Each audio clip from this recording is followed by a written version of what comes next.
Let it be a Nick and Jane, and let it be a Mr. Smith, a banker of Nick and Jane. They both keep their money in his bank. That's why we use the title Mr. Smith with respect.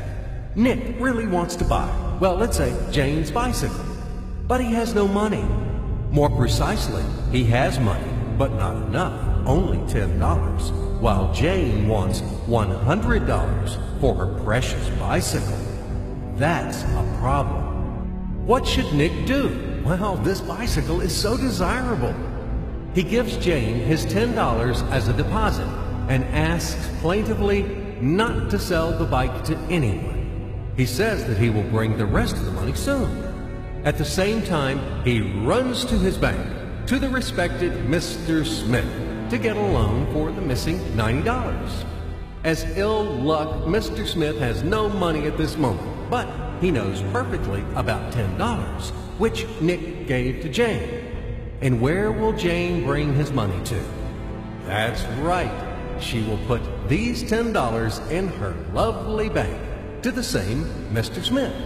Therefore, Mr. Smith asks Nick to come back tomorrow in the hope that tomorrow he will get these $10. And everything happens this way. The next day, Jane brings $10 to the bank. The bank provides Nick these $10 on credit. Nick immediately gives them to Jane. She again puts them in a bank. The bank again provides Nick these $10 on credit, etc. As long as Nick the fool will gather enough money for the bicycle. Don't you get confused yet? Be patient, I told you. These demons have been trying to confuse you during 1,000 years. These damn economists and financiers. But anyway, we will figure everything out. So what do we have in the end? Nick finally got the bike from Jane. Wow! But at the same time, Nick owes $90 to the bank, Mr. Smith. And the bank, in its turn, owes $100 to Jane. In other words, those $10, which existed initially, have magically turned into $200, $190 of debts plus real $10. But these $10 would also turn into $1,000, even in $1 million or $1 billion, if Nick would make a more expensive purchase. In this case, our $10 would make the increasing number of its cycles, circuits from hands to hands. That's it. So, what happens in today's world? SOS! It appears that banks also make money out of thin air and multiply them. Not only Fed can produce money, but banks either. In short, everybody can do this, except you and me. We are not in the business at this celebration of life. I would like to print or draw some money as well.